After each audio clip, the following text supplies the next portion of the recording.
Ayah bunda, sebelum nonton video ini, jangan lupa subscribe, like, comment, and share. Jangan lupa tekan tombol loncengnya. Ceng ceng ceng ceng ceng. Bismillahirrahmanirrahim. Assalamualaikum warahmatullahi wabarakatuh. Waalaikumsalam warahmatullahi wabarakatuh.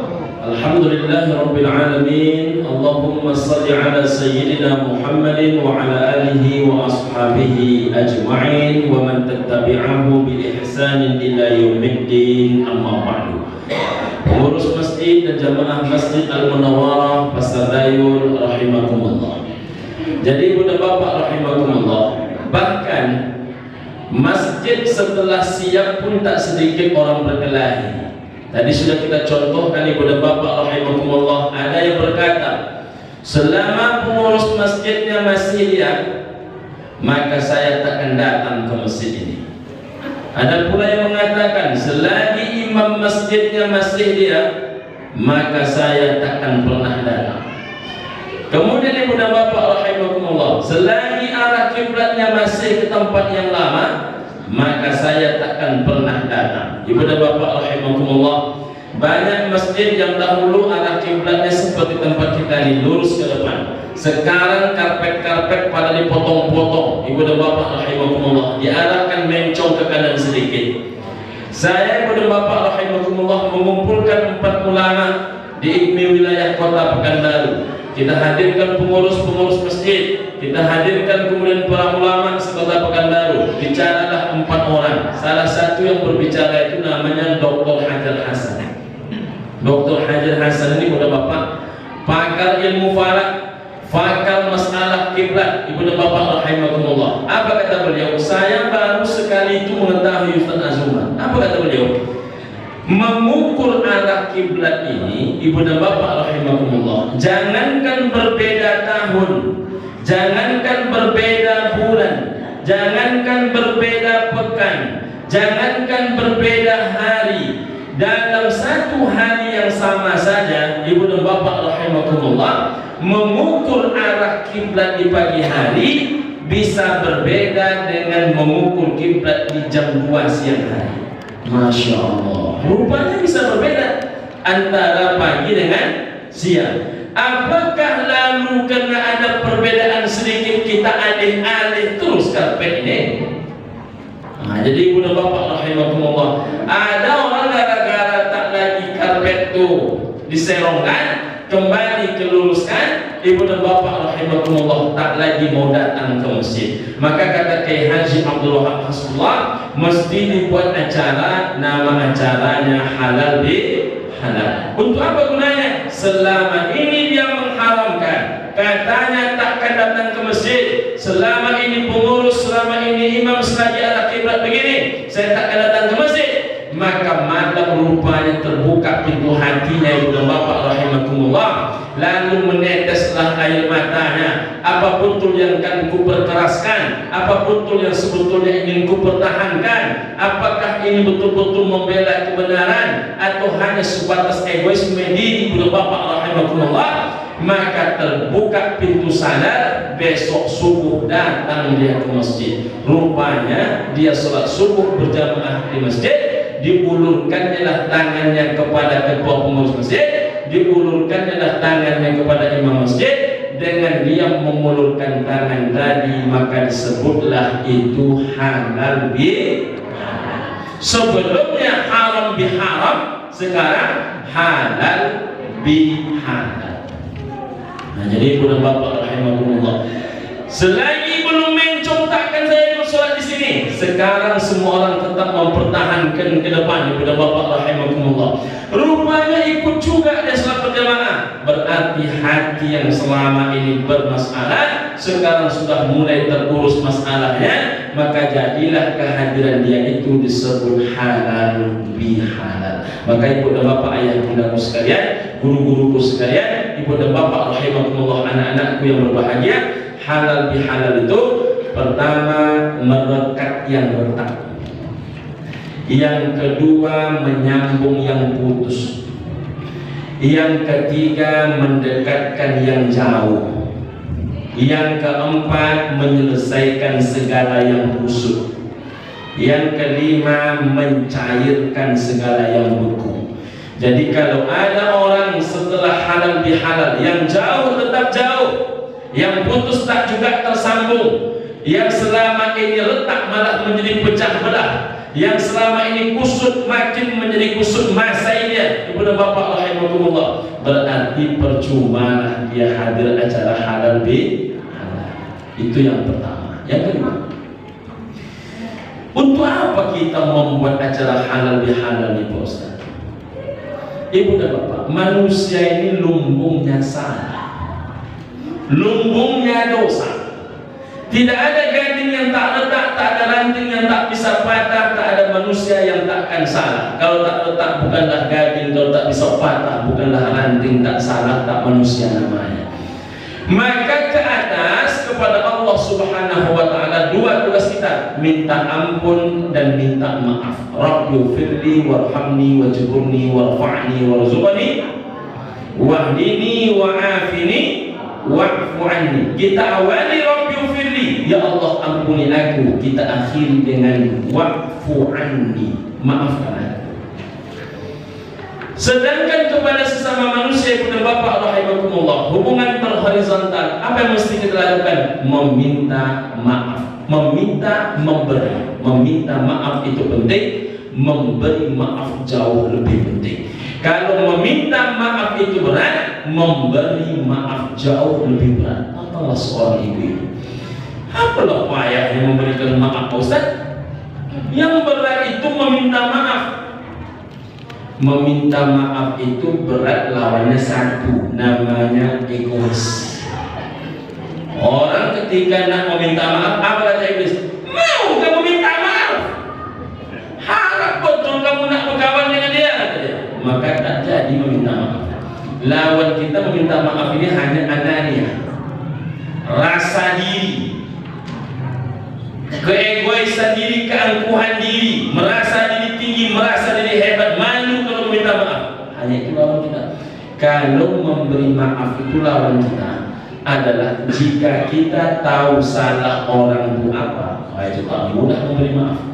Datanglah Ibu A menelpon Ibu B. Assalamualaikum Ibu B. Waalaikumsalam. Saya nak minta maaf kepada Ibu B. Tidak usah minta maaf. Kita ini kan sesama anggota pengajian. Tak mungkin ada salah yang tak bisa dimaafkan. Tapi sekali ini Ibu, saya harus bertemu dengan Ibu, saya harus minta maaf secara langsung. Sudah saya maafkan. Kemarin kan kita sudah halal bihalal di masjid, dan terdengar Ustaz ceramah, dan selesai dah sudah. Apa kata Ibu A? Rasanya belum selesai kalau saya belum ceritakan masalah saya kepada Ibu, hingga saya betul-betul ingin Ibu memberikan maaf. Ayolah, sudahlah, datanglah ke sini. Datanglah ke situ Ibu dan Bapak rahimahullah. Sesampai di rumah Ibu B, itulah Bu, saya nak minta maaf kepada Ibu. Apa betul salah Ibu? Hingga betul-betul serius betul nampak minta maaf. Dulu kan suami Ibu pernah tak balik-balik 2 bulan.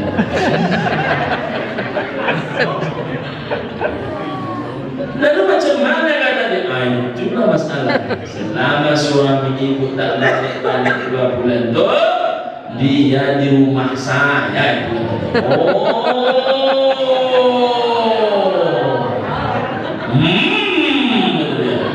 Maka memberi maaf itu lebih sulit daripada meminta maaf. Kalaulah tahu mertua kita, kita menceritakan dia. Kalaulah tahu orang tua kita, betapa kita pernah sesekali kadang-kadang mengkol hati kepada mereka, maka belum tentu kata maaf semudah yang kita bayangkan. Maka Ibu dan Bapak rahimahullah, yang bisa mendorong kita memberi maaf itu satu. Apa itu Ustaz? Kalau Ibu dan Bapak hobi meminta ampun, minta maaf kepada Allah, maka layakkanlah hati Ibu dan Bapak memberi maaf kepada orang lain. Bagaimana Ibu dan Bapak nak meminta ampun, nak meminta maaf kepada Allah? Bagaimana aku bisa memberikan engkau ampunan? Bagaimana aku bisa memberikan engkau kemaafan? Sedangkan hatimu membusuk hati dengan tetanggamu, sedangkan engkau berputus tali silaturahim dengan sahabat seperjuanganmu, engkau tak tegur-tegur dia. Apa betullah masalahmu? Sedangkan engkau tinggalkan sholat, nyawamu dari semua yang engkau dapatkan hari ini engkau minta kepadaku, berani engkau menantang kepadaku, itu pun aku maafkan dirimu, sedangkan engkau adalah seorang pendendam dalam hidupmu. Nah, jadi pun Bapak rahimahullah, agak tegang ini. Janganlah sampai kita ini tidak memberi. Berilah maaf agar kita layak dimaafkan. Ibu dan bapak rahimakumullah, jangankan dengan yang dekat-dekat, dosa kita dengan orang jauh saja banyak. Jangankan dengan yang dekat-dekat. Dia Ustaz Asuman, semakin sering kita berjumpa, semakin sering kesempatan berdosa. Mana contohnya Ustaz? Yang jarang-jarang saja.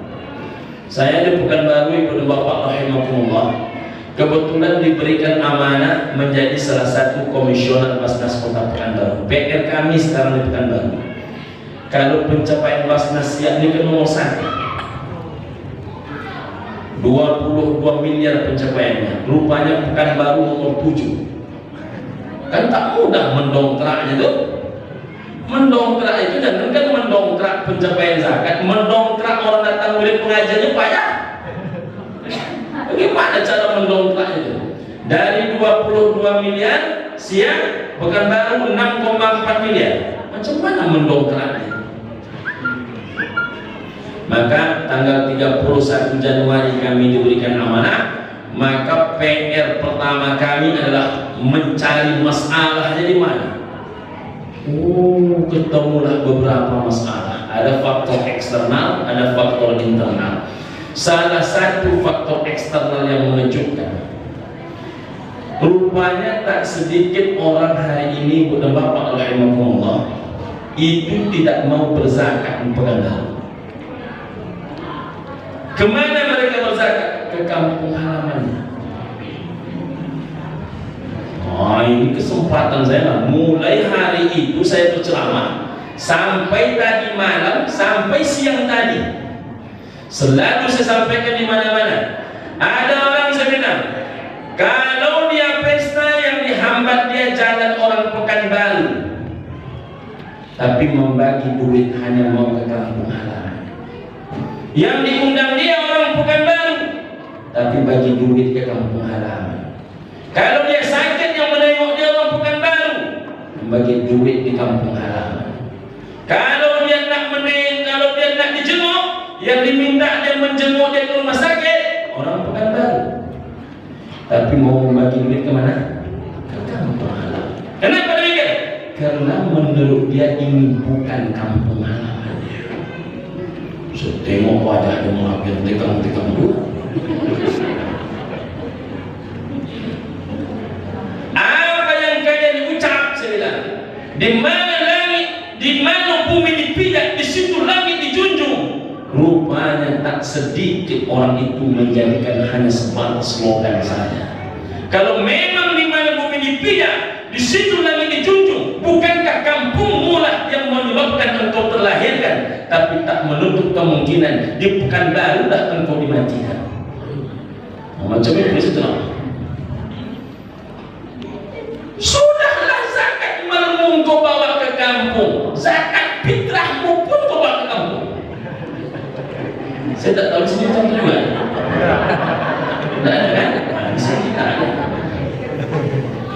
Dari mana Ustaz tahu tu kalau ada sebahagian masyarakat Pekanbaru tak mau berzakat fitrah? Ini kan direkam dengan mudah-mudahan tak sampai lah Pekanbaru kan? Bagaimana Ustaz kok tahu masyarakat Pekanbaru ada yang tidak mau berzakat fitrah di tempat halaman? Saya tanya kawan saya, abang-abang ketua masjid, iya Ustaz. Berapa jumlah kakak di sini? 700 Pak Ustaz. Kalaulah dikali 4, kok kali 4? Ayah, emak, anak 2. Ayah, emak, anak 2 saja, itu jumlah jiwanya Pak sudah 2.800. Berapa yang mau berzakat fitrah di masjid ini? Rupanya jawabannya mencengangkan, 344 jiwa. Kemana perginya yang 2.456 jiwa? Saya tembak lagi, apakah engkau ganti dengan itu THR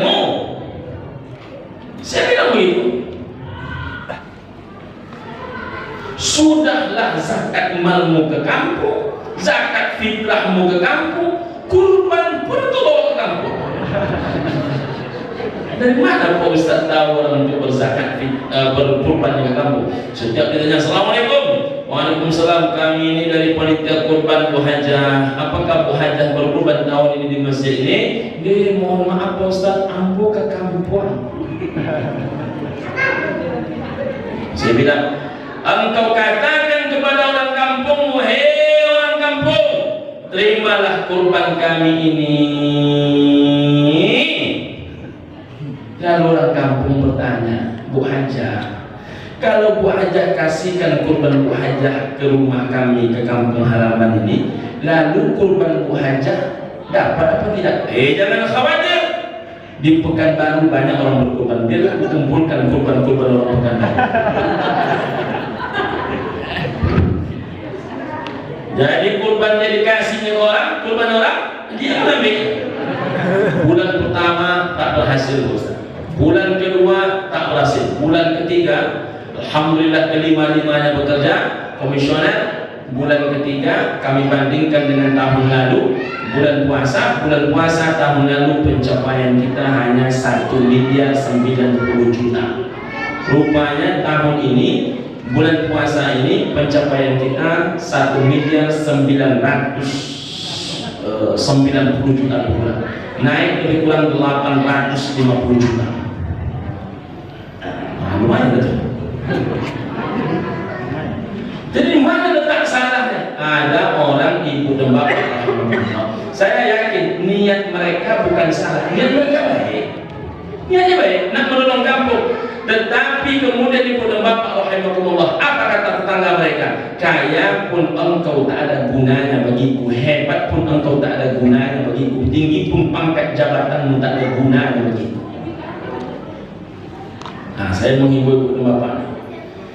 Kalau ibu dan bapak orang kaya, lalu kaya ibu dan bapak tak ada gunanya buat tetangga, maka dia takkan rela mendoakan ibu dan bapak. Doakan apa ya Pak? Apalah gunanya mendoakan ibu. Tak ada gunanya. Tapi paling tidak, kalaupun tak penuh ke atas, sampailah penutuhannya ke bawah. Paling tidak ibu dan bapak rahimakumullah, sesekali anaknya datang beraya ke rumah kita, keluarlah walaupun hanya 10.000, 20.000, 50.000 itu, paling tidak mengalir juga di sananya. Ini berkata, murahlah rezekinya anda. Saya saja dah lama tak berjumpa dengan Adinda Novel ini. Yang paling saya ingat betul ibu dan bapak rahimahumullah, 3 kali sudah beliau menolong saya. Padahal kami sekali berjumpa, 2 kali berjumpa ya. 2 kali berjumpa, ini perjumpaan ketiga kali. Pertama dulu saya diajak makan ke rumah kakaknya, makan juga. Habis itu datang pula beliau ke Pekanbaru, masih ingat betul saya. Dihantarkannya makanan kerupuk apa namanya itu dia. Tak sedikit pula enaknya, betul-betul enak. Sampai pula bisa membuat saya bersedekah ke Jawa Timur. Saya titipkan kepada anak, bawa kepada kawan-kawan kakak. Ini enak, kena enak, saya kirim. Kena ada pula orang kalau tak enak boleh kirim. Kalau tak enak rasanya, coba lagi kita kirim tempat saya dulu. Tak enak boleh kirim. Saya kena enak, saya kirim. Jadi kakak bawa, kasih kawan-kawan kakak. Yang ketiga pernah boleh menolong saya, tak saya sebutkan. Tak saya sebutkan. Yang ketiga, yang keempat berjumpa lagi, makan lagi. Maka saya katakan, ini insya Allah barokah, barokah, barokah, barokah, barokah. Jadi ibu dan bapak rahimahumullah, jangan pelit. Kalau saya menengok wajah ibu, ini kan wajah-wajah suka memberi namanya. Ada orang ibu dan bapak rahimahumullah, mohon maaf, orang dulu Pak itu kelebihan. Orang dulu itu banyak nak hidup. Jatuh buah duriannya, nampak oleh bapak, bapak ambil, bapak hantarkan ke rumahnya. Mau dia ngambil? Mau dia ngambil? Ambil. Apa perlu dia hantar? Ambil. Begitu orang dulu. Sekarang boleh macam tu. Sekarang boleh macam tu. Nah, ini dia coba. Dulu berbuah saja jambu orang Pak, berbuah jambu orang. Kalau kita sapa buah jambu itu, Bu, iya Pak, iya Dek, iya Nak, lopek buah jambu ibu-ibu. Ini ya Allah ya Rabbi, nggak lama itu teringat nak ngasih. Diambil yang penjolok itu, dijoloknya buah jambu itu dimasukkan ke dalam kantong asoy, dan setengah kantong asoy. Oh, ada pertama. Malu orang dulu kalau tanya buah jambu itu dianggap disindir baru mulai jatuh sedekah. Orang sekarang coba, abang sapa buah mangganya, abang Haji, kalau lopek buah mangga abang Haji nampak onde Pak Ustaz, ndak sakit mani Pak Ustaz.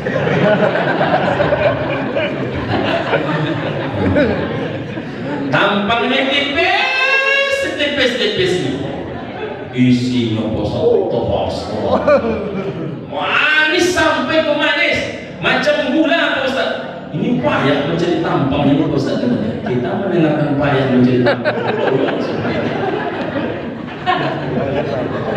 Payah mencari tampang. Ibu dan bapak rahimakumullah. Banyak orang bersakit hati, ibu dan bapak ayah bundaku, kalau kita tak pandai-pandai. Maksud kita tak pelik, tapi orang memandang kita pelik. Apa contohnya, ibu dan bapak rahimakumullah? Ketika batang mangga itu masih berdaun, daunnya milik bersama. Kan orang suka menanam batang mangga itu di pojok-pojok tanah. Ada juga pojok tanah, di pojok itu ditanam. Ibu dan bapak rahimakumullah, ketika batang mangga itu berdaun-daunnya milik bersama, dia berbunga-bunganya milik bersama, dia berputik-putiknya milik bersama. Ketika mulai berbuah, rupanya ada satu yang masak di batang, dia corak manis. Sebahagian buah mangga itu ke tetangga sebelah rumah, dibelinya lah tali plastik di bapak rahimakumullah, ikatnya ujung dahan, ditariknya ke jendela rumah. Ini orang nanti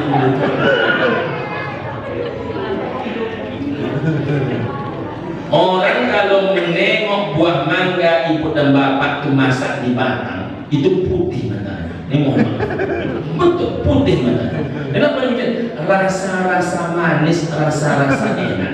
Padahal belum tentu pula. Bukan dia tak sanggup membeli, sanggup dia beli. Tapi itulah kata Nabi Sallallahu Alaihi Wasallam. Sampai apa kata Nabi? La tu'zihi, jangan engkau tiupkan angin aroma kidrika dari periukmu, dari kualimu, sebelum kalian cidukkan sebahagian isinya kepada para tetangga. Bukan itu diajarkan Nabi. Maka Nabi Sallallahu Alaihi Wasallam mengajarkan, jika engkau memasak gulai, maka lebihkanlah kuah. Oh ibu-ibu,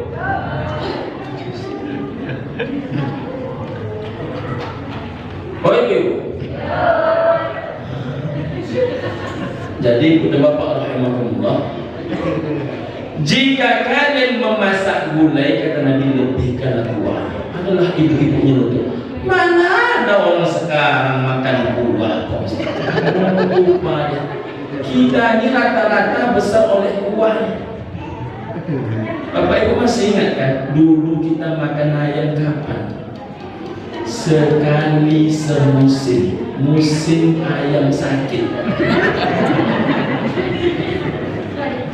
Kalau masih ayam sakit sakit biasa, belum dibantai. Saya pengalaman Pak, karena nenek kandung saya itu banyak ayamnya. Kami di Bangkinang memanggil nenek itu Uwo. Ketika ayam mulai sakit, saya panggil Uwo saya itu, wah ayam bapak sakit kok. Apa kata nenek saya? Jangan bantai. Jangan kamu bantai kata. Saya dari SD sudah pandai bantai. Karena spesialisasi dia tukang bantai namanya. Karena tukang bantai ini enaknya, tukang bantai ini minimal kalau yang dibantai ayam itu pelit, kita dapat kepalanya. Kepala itu leher dan kepala saja. Tapi kalau dia agak pemurah hati, kita dapat pahanya. Maka apa kata nenek saya? Jangan bantai. Jadi macam mana bu? Kamu ambil kucing itu diputarkan di atas ayam 7 kali putar, baca salawat Nabi. Allahumma shalli ala Muhammad wa ala ali Muhammad. Saya praktekkanlah. Allahumma shalli ala Muhammad wa ala ali Muhammad. Allahumma shalli ala Muhammad wa ala ali Muhammad. sehat puluh aja. Sehat puluh aja. Tak jadi makan. Kadang dari sepak yang itu ya kadipak nak juga bergerak. Banyak dalam hijaunya. Saya kadang-kadang menyimpulkan setelah dewasa, dulu ayam yang kita sembelih dulu itu bukan ayam sakit, tapi ayam sakaratul maut. Kadang nggak keluar darahnya. Pernah saya sembelih ayam itu di Imam, sudah disembelih tak keluar darahnya. Ini ayam apa bangkai ayam itu? Adik masak ada sama yang punya. Apa itu pelama kan? Karena masih SD kan. Ibu dan bapak rahimahumullah. Macam itu Pak yang orang dulu hidup. Lalu direndamnya lah ayam dulu selama-lamanya. Kenapa lama Ustaz? Biar lama tahan. Dikasih pucuk ubi, betul? Kan dikasih pucuk ubi. Saking lamanya mengandung ayam itu, maka tanggal seluruh daging-dagingnya. Tahu kalau itu memang rendang ayam hanya nampak tulangnya dua tuak. Kalau tidak ada tulang dua tuak, tidak tahu kita kalau itu ayam. Hancur semua daging itu, lunaklah sudah. Jadi anak-anakku sekalian, hari ini enak. Makanya ketika saya tanya sama anak budang saya, waktu mesti awal-awal dia masuk, sekarang cuma ngajar. Anak pertama itu sekarang ngajar, budang bapak rahimahullah. Umurnya 18 tahun. Sekarang jadi guru di Pondok Pesantren Gontor, Ponorogo, Jawa Timur. Anak kedua perempuan, usianya 16 tahun. Sekarang kelas 6. Di Pondok Pesantren Gontor Putri, Bidodaren, Jawa Timur, sekaligus ketua bidang pengajaran Pondok Pesantren Gontor Putri, Jawa Timur. Anak ketiga usianya 15 tahun, pas Mei 15 tahun. Sekarang kelas 4 di Pondok Pesantren Gontor Putri, Mantingan, Jawa Timur. Jadi awal-awal dulu ibu dan bapak rahimahumullah, saya tanya, berapa kali abang makan ayam? Rupanya di sana jarang makan ayam. Jadi anak-anak dulu kita makan ayam itu hanya 2 musim. Kalau sekarang itu enak, di mana-mana lauknya ayam. Dulu kami makan ayam 3 sebab. Pertama, musim ayam sakit. Yang kedua, anak-anak yang sakit. Karena orang dulu kalau anaknya sakit ditanya istirahat, ini makan apa? Itulah kesempatan. Betul lah. Yang ketiga, kapan orang makan ayam? Bila ada acara mendoa. Makanya kami dulu di Pondok Pesantren kalau ada orang acara mendoa, malam pertama tak banyak yang datang, malam kedua tak banyak yang datang, malam ketiga penuh yang datang. Mengapa penuh yang datang? Karena malam ketiga itu kesempatan untuk merubah gizi. Balik. Kadang kawan duluan ngambil ayam itu, awak tak ambil tangan kawan. Sekarang kue-kue acara ini tak sama lagi yang dulu. Anak-anak sekarang banyak pun kue tak diambil. Kita dulu masih ingat apa? Entah kami cuma dimandikan atau kalau sudah acara Maulid Nabi, Isra Mi'raj, Halal Bi'al, Nuzul Quran itu habis itu masuk saku, sini masuk saku masuk. Kadang-kadang jangankan buah, jangankan goreng, akar-akar pun masuk. Macam itu Allahu Akbar. Lalu macam itu payah hidup orang. Bertanya tetangga dia, karena dia lama merendam, apa yang ibu masak? Dia sebut menggulai ayam. Bertanya orang sebelah, apakah orang sebelah itu dapat jatahnya? Dapat. Macam itu harusnya perasaan orang. Mana ada orang dulu menjual pisang, masak pisang batunya, diperam dia sudah menguning, buahnya hanya 2 sisir. Ibu dan bapak rahimahumullah dibagi-bagi dia 3 buah, 4 buah, 3, 4. Yang 3 itu kasih sama ente sebelah, kasih sama Mokdo, kasih sama Mokongam, kasih. Dia coba ada macam itu payah hidup, tapi tetap nak berbagi. Betul? Betul. Ini kurban pun ke kampung juga. Zakat fitrah itu berapa duitnya bang? Kalau di Pekanbaru 30-an ribu, di sini berapa? Sama. Hanya 30-an ribu, 2 bungkus sate. Dimintakan engkau tinggalkan untuk tempat tinggalmu yang bisa saja disitulah engkau akan disolatkan jenazahnya. Kok tak rela juga yang meninggal? Ada orang macam itu? Di luar ada. Jadi ibu dan bapak rahimahullah, hidup ini Pak, peduli itu dipedulikan, hormat itu dihormati, sayang itu disayangi. Jadi kita ini janganlah pelit. Paling tidak yang wajib saja kita mau menyerahkan ke orang lain dan selesai. Saya berjumpa dengan salah satu anggota DPRD Provinsi Riau. Banyak orang menyebut dia itu tak mengambil gaji, Ustaz. Tak diambilnya gajinya pun diserahkan kepada masyarakat. Saya tanya langsung kepada beliau, betul kakak tak mengambil gaji kakak jadi anggota DPRD Provinsi Riau? Apa kata saya ambil, Ustaz. Tapi kenapa orang banyak menyebut kakak tak mengambil gaji? Yang saya tak ambil itu yang bukan hak saya. Dana reses saya kasih ke masyarakat semuanya, 1 sen pun tak saya ambil, Ustaz. Tapi gaji saya ambil. Macam mana lagi hidup nak saya ambil, Pak Ustaz? Mulai baju saya sampai gaji saya sampai mobil dinas saya ditanggung oleh negara. Masa saya ambil juga punya masyarakat? Tapi mencari orang macam ini langka. Saya tak sebutkan namanya biar kemudian tidak berbau promosi. Ada orang macam itu. Rupanya belum mengambil gaji, cuman yang hak orang tak diambil. Makanya saya sampai berani mengatakan, orang tak membayar zakat itu sama dengan maling. Dari mana samanya dengan maling, Ustaz? Sama-sama ngambil hak orang. Dalam 5.240.000 gaji kita, itu sebetulnya 130.000-nya uang titipan untuk fakir miskin, untuk asma ulama. Dalam 10 juta penghasilan kita, 250.000-nya milik orang. Allah bilang macam ni, hei 9.750.000 ambil olehmu, 250.000 itu milik tetanggamu yang fakir miskin, orang-orang du'afa, orang-orang fisabilillah, ibn sabul gharimin dan sebagainya.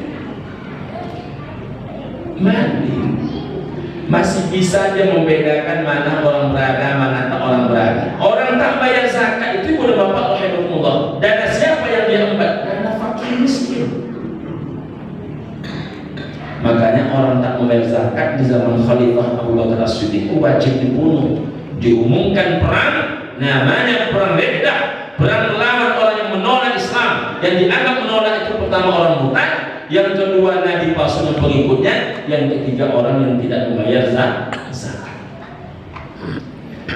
Beruntunglah di Siak ini lumayan bagus zakat. Kalau sempat tidak, itulah kan saya malam.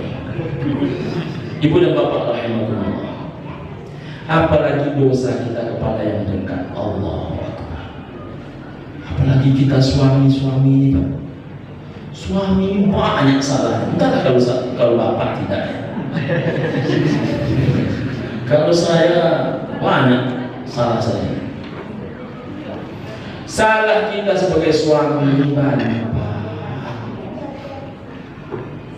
Minta buatkan kopi, minta potong kopi tak pula tahu 5 kali sehari. Mesti pula panas kopinya itu. Emak saya dulu almarhumah, saya pun ngopi berat, asal dulu ngopi, marah mak saya. Kamu kira tak capek istrimu? Habis itu tak berani jadi. Saya ulangi ngopi. Kalau dulu asal dulu ngopi, sekarang tak sebanyak dulu lagi. Kamu kira tak capek? Kamu kira tak mau butuh istirahat? Kita kadang-kadang suami ini kan seolah-olah ada undang-undang pasal 1 suami tak pernah bersalah. Pasal 2, andaikan suami bersalah, kembalikan ke pasal 1. Sudah dibuatkan oleh istrinya kopi. Apa kata istrinya? Minumlah bang, nanti dingin ya. Betul ibu? Kan nampak curhatan itu. Minumlah bang, tak diminum juga. Sibuk main HP. Kalau dulu bapak-bapak ini kan kesukaannya baca bola, ada yang suka nonton bola kaki, ada yang suka main domino. Sekarang paling banyak bapak yang suka main handphone. Ada yang ketawa-ketawa sendiri macam-macam. Kadang nggak antuk pun macam itu juga. Diingatkan oleh istrinya, minumlah kopi itu bang, nanti dingin dia. Tak juga. Sekali dia minum, rupanya dah 2 jam. Apa dia dingin kopi kok? Yang tak mau minum dia.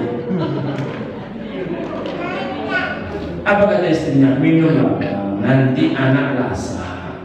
Anak ini kan merasa nanti tersenggol kopi yang itu. Tak juga. Merokok. Akhirnya tersenggol kopi ini. Mau dia mengaku salah? Mengaku salah, dia tuh mencari salah orangnya. Yang paling banyak yang mana kakak? Ibu yang saya tanya. Ibu buatkan kopi suami ibu, lambat-lambat diminum dia. Sudah ibu ingatkan anak lasak. Sekarang kopi merek papa itu jatuh. Kopi itu gelasnya mereknya papa. Berserak kopinya, berserak gelasnya. Kira-kira mau suami itu mengaku salah? Memang besar salah. Tak pula mengaku salah dia.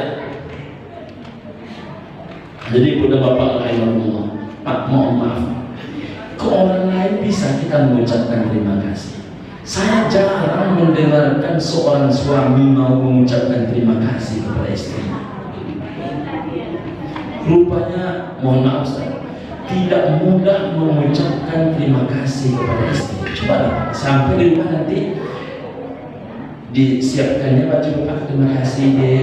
Itu berat bantu lau Pak, bantu lau. Tahu Bapak bantu lau nak? Tahu tak bantu lau? Berhantu lau. Kalau tak terbiasa mengucapkan terima kasih, beratnya mengucapkan terima kasih. Dihidangkan nasi, mau suami itu mengucapkan terima kasih. Satu di antara sekian orang payah mencari. Paling-paling suami-suami level-level Al-Munawwarah ini,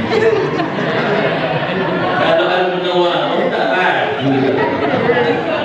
Kalau ada suami Al-Munawwarah tak bisa mengucapkan terima kasih kepada istrinya, belum Al-Munawwarah dia, masih kusut masai dia, belum bercahaya dia. Apalah payahnya terima kasih? Terima kasih. Kita saja Pak, mohon maaf, tukang parkir, entah sampai duit itu ke pemerintah tak tidak, kupon tak ada yang jelas. Benar, waktu kita datang tak nampak-nampak ya. Pas mundur ada dia. Saya beberapa kali termasuk orang yang mudah panas juga dia macam itu. Awak mencari tempat parkir payah, tak nampak-nampaknya. Waktu mengeluh, benar. Terus kata dia, saya tutup kaca. Dulu kan, sekarang tak ada. Saya kasih dia, nak ikut. Kadang-kadang badan ini kan tak pula kurus sekali, apalagi sebelumnya pakai baju. Saya pakai baju kaos. Pada kaos oblong, saya buka peci saya ini, saya tengok pangkalan kaos. Kan ada orang macam ini, awak payah parkir, tak nampak dia. Ketika mundur datang dia. Tapi ketika ada yang bagus, mohon maaf, ada seorang bapak tukang parkir kakinya sakit. Jadi kalau dia menyuruh kita masuk dia maju, sudah pun kecil. Melepaskan, mohon maaf, kalau orang itu tidak nak bayar, mudah dia meninggalkan bapak karena kaki sakit. Tapi tidak ada orang yang berani meninggalkan bapak itu. Asal dia mundur, terus ya, semua orang kasih, malah melebihkan. Sudahlah melebihkan apa ucapan kita, terima kasih. Mohon maaf, tidak bermaksud merendahkan manusia. Dengan tukang parkir saja bisa kita mengucapkan terima kasih. Kok dengan istri?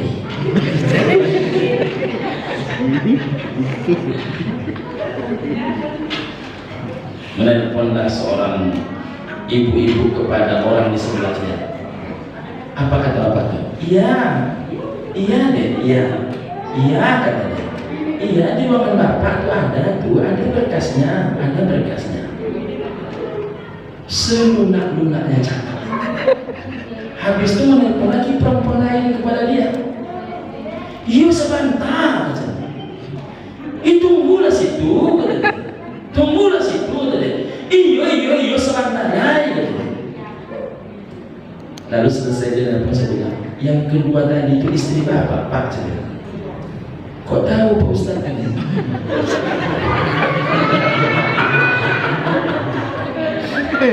Kalau orang menelpon dia, iya, di ruangan, katanya, ambil deh, ada asli dulu. Babi di depan, tunggu sebentar.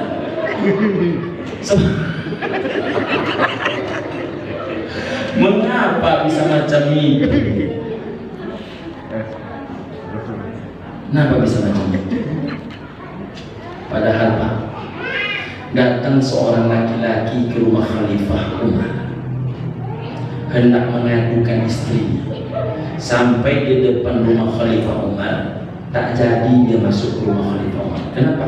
Istri Khalifah Umar sedang mengamuk.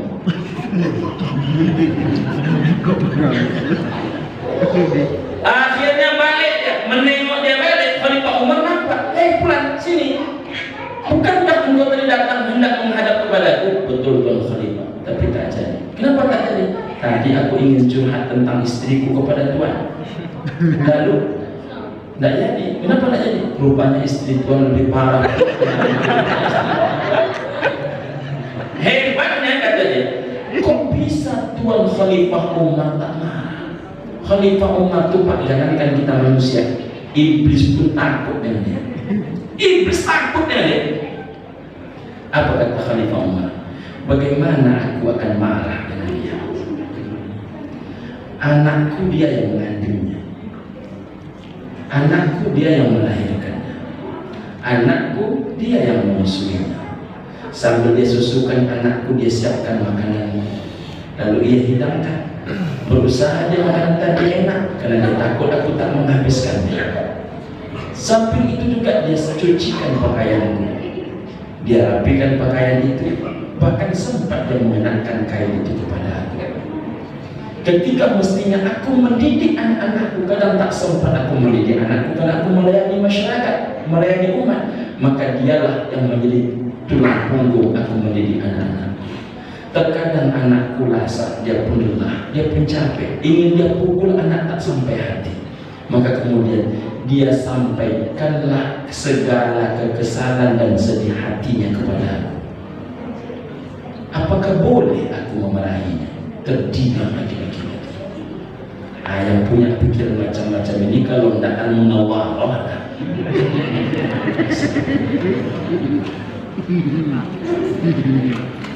Ada suami itu yang berkata macam ini, kalau tidak saya cari uang bisa makan kamu, kata dia. Ada orang macam itu. Ada loh. Yang mana? Dia sepasuk enggak telinga.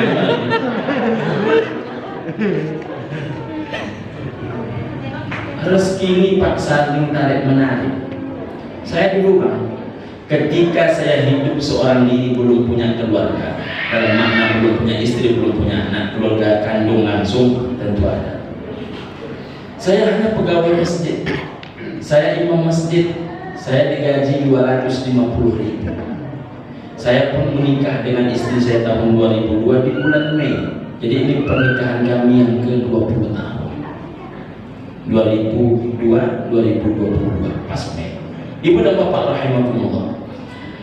Dalam 20 tahun ini, alhamdulillah selain 3 orang anak, kita punya perusahaan, kita jadi pemimpin ini, pemimpin itu. Saya yakin Pak, salah satu doa yang paling hebat selain doa umat dan ayah kita, doa paling hebat selain doa umat dan ayah kandung kita, doa siapa? Doa istri. Maka dengan istri ini jangan pelit. Dengan istri itu jangan pelit. Saya doakan mudah-mudahan habis ceramah ini uang belanja ibu naik. Bagaimana Allah akan mencurahkan kepadamu jika engkau berhitung dengan istri, dengan orang lain berebut membayar, berebut mentraktir, sedangkan dengan istri kita berhitung. Saya berjumpa dengan Pak Haji Satria Jafar. Beliau kaya raya waktu itu, saya masih meniti, saya masih menyewa rumah orang. Apa katanya? Kalau engkau nak kaya, kenyangkan perut istrimu, maka Allah kenyangkan perutmu, perut istrimu, perut anak-anak. Kenyangkan perut anak-anakmu, kenyangkan perut istrimu, maka Allah kenyangkan perutmu, perut istrimu, perut anak-anakmu, dan perut orang lain yang kau cintai. Jadi kalau suami itu suka memberi kepada istri, maka Allah yang akan menjamin rezekinya. Iko ndak duit banyak, dia dua-dua dia bini peti 50.000 saya. Nah puji nunggu ibu tunggu menambah-nambah dari tahun dulu menikah sampai tahun ini naik. Kalau duit tak ada sama hidup dirasa. Tapi kalau ada duit itu jangan ya bapak-bapak pendeta. Ya macam itu ibu.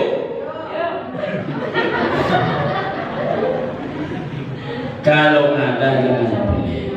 Karena istri kita tuh bahagia diri kita, dia pakaian kita. Bagaimana istri nak cantik? Istri orang cantik dia bersoleh, paling tidak dia pergi bersenam. Bersenam tuh duit Pak. Bagaimana dia nak cantik? Badan dia damelan, dia perlu untuk berenang tuh duit. Bagaimana dia nak cantik? Bibir dia dah mulai pucat, dia nak pakai lipstik depan bapak, dia nak pakai Mirabella depan bapak. Macam mana dia nak pakai Mirabella, sedangkan uang untuk Mirabella tidak dapat siapkan. Termasuk pakai karote klip-klip.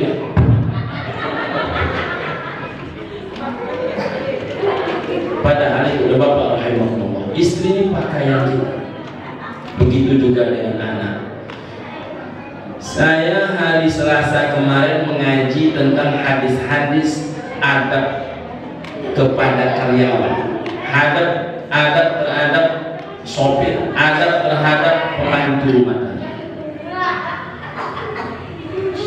Ya Rasul, kata seorang sahabat, aku punya seorang pelayan. Pelayanku ini yusibu wa yazlimu, selalu melakukan kesalahan dan kezaliman. Apa kata Nabi? Engkau maafkan dia kulla yaumin, setiap hari 70 marrah, 70 kali. Dengan orang lain saja kita disuruh memberikan maaf 70 kali. Masa ada suami tak bisa memaafkan istri? Macam itu juga ibu-ibu. Oh ibu-ibu, ada hasil penelitian di usia tua, bapak-bapak lebih cepat pikun dibandingkan ibu-ibu. Mengapa demikian? Biasanya ibu-ibu, anak kalau mulai berhasil, dia senangkan hati ibunya, dibelinya baju ibunya, sedangkan ayahnya tak dibelikan. diberikannya jilbab ibunya, sedangkan peci ayahnya peci hitam ayah dan merah. Aslinya peci itu hitam, sekarang merah dan itu. Kalau dia nak mengumrahkan, maka yang dia umrahkan ibunya, bukan ayah. Sudahlah macam itu anak, tapi rupanya ibu di usia tua cenderung menepikan suaminya. Tak sedikit seorang istri di usia tua lebih mau membantu anaknya, lebih mau berlama-lama di rumah anaknya, bahkan rela menjadi pelayan anak daripada anak-anaknya. Dia yang menjaga cucunya, sedangkan suaminya tersia-siakan. Banyak ibu-ibu di usia tua lebih sibuk mengurus percucuan dibandingkan persuamian. Tapi kan kalau sudah al-munawwarah mereknya, itu tak macam itu. Jadi kita memang harus berhalal di. Sebetulnya banyak yang hendak saya sampaikan, tapi rupanya ceramah ini sudah lebih satu jam. Jadi kalau lebih lama pula ceramah ini, kata Ustaz Abu Samad tidak menepati ukuran air minum 600 ml. Jadi pada Bapak rahimahullah, itu yang dapat saya sampaikan malam ini. Lain kali kita berjumpa, lain kali kita bersuara, insyaallah. Amin ya rabbal alamin. Subhanakallahumma rabbana bihamdika asyhadu an la ilaha illa anta wa astaghfiruka wa atubu ilaik. Na'udzubillahi minasyaitonir rajim.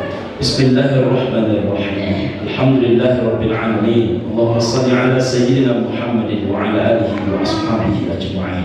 Allahumma ighfir lana dhunubana wa liwalidina warhamhum kama rabbawna shighara. Jami'al muslimin wal muslimat wal mu'minina wal mu'minat al ahya'i minhum wal amwat, innaka samii'un qariibun mujibud da'wati wa qawmil hayat. Allahumma anzil ar-rahmah wal barakah wal afiyah wal maghfirah was sihhah wal quwwah wal hidayah wal inayah al hadhihi an-niyyah وعلى هذه الجماعة يا رب العالمين. اللهم اجعلنا من الشاكرين واجعلنا من الصابرين واجعلنا من التوابين واجعلنا من عبادك الصالحين واجعلنا من الساجدين بوجهك المسبحين بحمدك ونعوذ بك من المتكبرين. ربنا آتنا في الدنيا حسنة وفي الآخرة حسنة وقنا عذاب النار وأدخلنا الجنة مع الأبرار يا عزيز يا غفار يا رب العالمين والحمد لله رب العالمين. Terima kasih kepada Bapak rahimahullah. Selamat bertemu dan kesempatan sehat dan panjang umur. Billahi taufiq wa hidayah wa ridha min inayah. Assalamualaikum warahmatullahi wabarakatuh. Waalaikumsalam warahmatullahi wabarakatuh. Assalamu alayka ya Rasulullah. Assalamu alayka ya Rasulullah. Terima kasih telah menonton dan mendengarkan perkataan yang baik. Sesungguhnya pendengaran, penglihatan dan hati akan ditanya oleh Allah Subhanahu wa taala.